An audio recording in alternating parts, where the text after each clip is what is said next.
Jay Slater confirmed dead after body found with multiple injuries in Tenerife ravine, is ID'd by fingerprints as Brit. A court on the island today said they have ID'd the body by fingerprints and that Jay, 19, had suffered multiple injuries. Jay's distraught mum Debbie Duncan said confirmation of his death was the worst news. She added, "I just can't believe this could happen to my beautiful boy. Our hearts are broken." The teenager's death was caused by trauma consistent with a fall in a rocky area, the Canary Islands High Court of Justice said. A spokesman said, "We have a positive ID. Fingerprinting confirms that the body belongs to Jay Slater and the death was due to multiple traumas compatible with a fall in the mountainous area." The court earlier said autopsy results would still take some days to materialize. Spanish police yesterday recovered Jay's body from a steep ravine in Masca, after 29 days understood to be close to where his phone last pinged.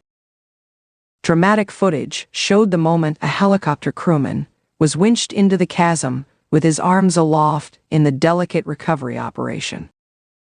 Apprentice bricklayer Jay from Oswald Whistle, Lancs, vanished in the area on June 17 after leaving an Airbnb he went to with 2 men.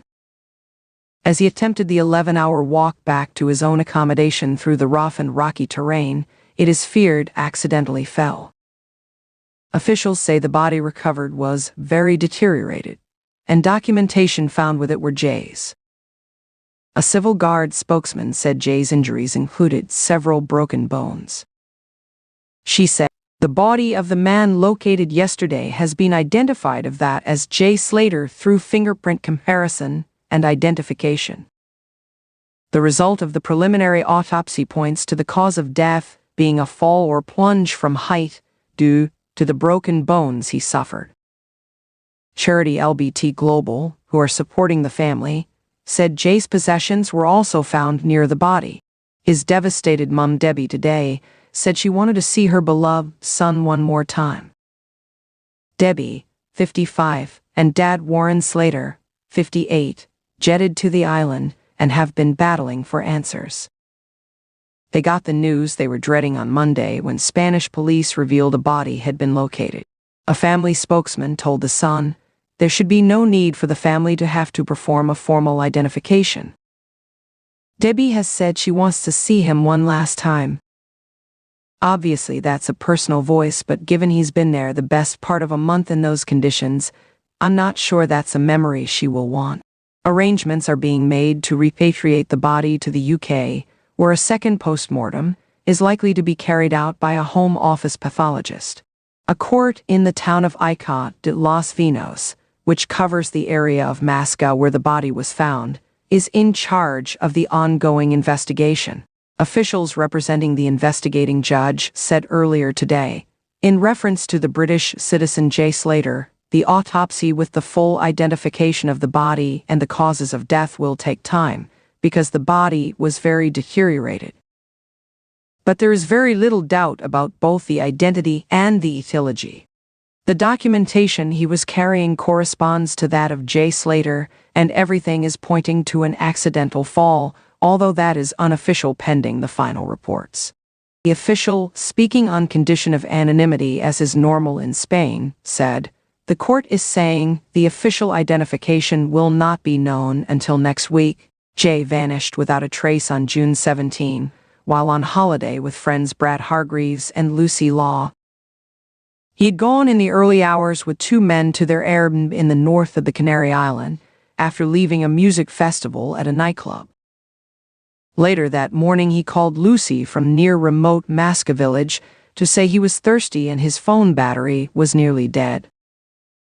His mobile cut out at 8.50 am near a hiking trail in the rural Teno National Park, an 11-hour trek from his apartment in the south of the island. Police combed the area for 12 days using a helicopter, drones, and dogs. To the family's dismay, the full search was suspended on June 29. Jay's dad Warren Slater, 58, and brother Zach, 24, continued to scour the area most days. But the investigation continued in private, as Spanish police feared amateur sleuths would hinder the probe.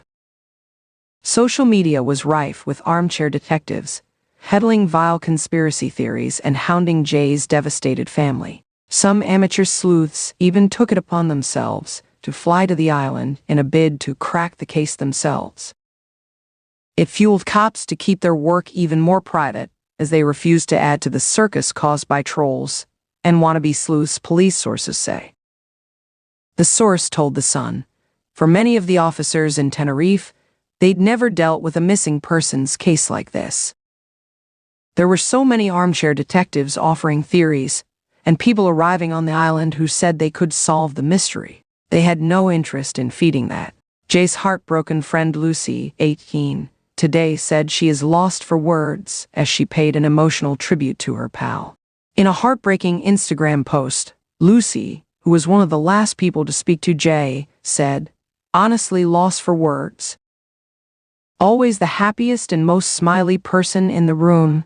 You was one of a kind, Jay, and you'll be missed more than you know. I'm sure you'll have your dancing shoes polished and ready, waiting for us all. We all love you, buddy. Fly high."